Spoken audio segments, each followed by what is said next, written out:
Ini sih sebenarnya dadakan. Justru yang rencana awalnya itu adalah bisnis ayam bakar yang kurang lebih seminggu.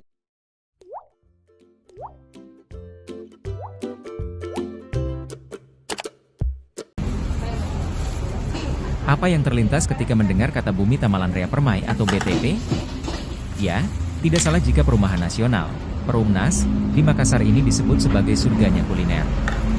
Bagaimana tidak, hampir tiap sudut, penjual makanan bisa dijumpai di perumahan ini. Salah satunya adalah Kedai Pak Bur di Jalan Poros BTP Blok M918. Kedai Pak Bur menyajikan berbagai makan khas Sulawesi. Di antaranya bubur Manado yang menjadi pilihan utama. Bubur Manado ala Kedai Pak Bur berbeda dari kota asalnya, Manado, Sulawesi Utara. Kedai Pak Bur menyajikan kuliner yang terbuat dari beras dan sayuran tersebut sesuai lidah warga Makassar. Segala bahan yang digunakan pun adalah yang premium, terutama beras. Tekstur bubur Manado ala Kedai Pak Bur lebih lembut dan fresh karena pas dipesan baru dibuat. Kuliner yang cocok dijadikan sarapan ini sudah dilengkapi dengan ikan asin dan teri.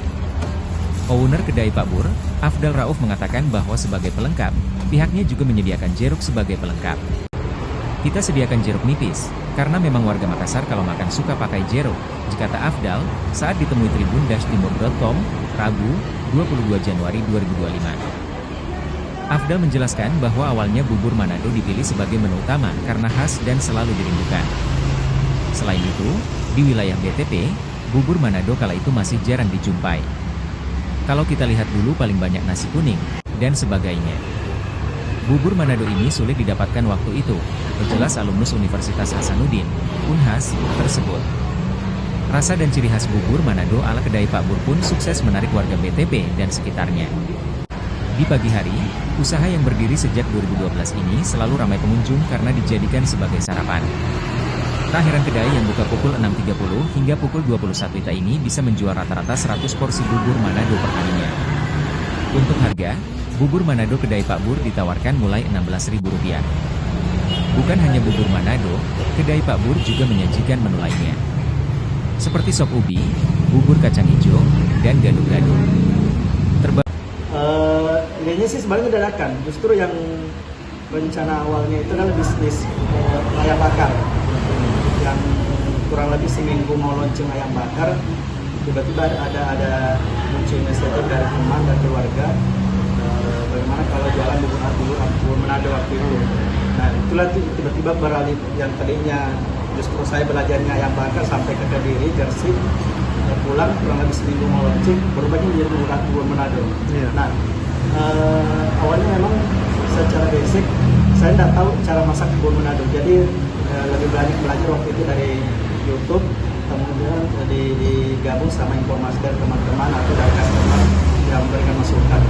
Tadinya sih lebih ke sifatnya umum aja, maksudnya karena biasanya karena tidak ada produk yang sama waktu itu ya. Karena ini kan kita lihat kalau sarapan pagi paling banyak nasi kuning, terus bubur ayam gitu. Nah saya lihat kayaknya bubur ayam, bubur Manado itu termasuk makanan khas yang merindukan, tapi sulit untuk didapatkan waktu itu. Itu di tahun berapa kan? Itu berawal dari akhir tahun 2012. 2012. Iya. Bubur Manado ini sebenarnya kan kalau versi Manado itu beda banget ya. Itu beda sekali sama versi Manado yang kita jual dengan versi Manado aslinya. Jadi di sini memang kita menyesuaikan dengan lidah-lidah Makassarnya. Dan biasanya kalau makan itu selalu mau pakai jeruk nipis, mau pakai kecap. Kalau sini kan sebenarnya mereka tidak pakai ya. Justru rasanya itu pakai daun gedi dan sebagainya. Nah kita di sini karena daun gedi itu termasuk sayuran yang sulit didapat, jadi kita pakai lebih compare ke sayuran yang umumnya kita makan, kayak kangkung kayak gitu. Kalau alasan utama kenapa kita masih bertahan dengan konsep sekarang, secara data sebenarnya lupa ya, tapi gini, kita ingin di saat-saat kesulitan sekarang untuk mendapatkan pekerjaan, kita menganggap bahwa bisnis itu alternatif paling simpel untuk saat ini dilakukan, termasuk bagi wira swasta dan sebagainya. Nah, karena basic saya merasa nyaman dengan kuliner, mungkin itu yang mengantarkan saya lebih pilih ke bisnis kuliner waktu itu. Dulu kan sebenarnya sebelum bisnis kuliner justru saya punya bisnis di bidang teknik produksi mesin parut kelapa. Ya, kemudian yang saya anggap dulu pokok sebagai bisnis pokoknya adalah bisnis kelapa, parut kelapa, tapi karena mungkin kan basic saya memang senang di kuliner, justru bisnis yang di bidang teknik itu saya lepas, kemudian fokus di bubur pada pabur ini. Nah,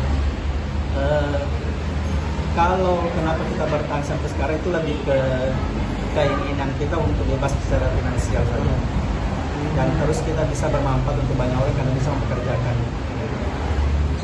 Download Tribun X sekarang, menghadirkan lokal menjadi Indonesia.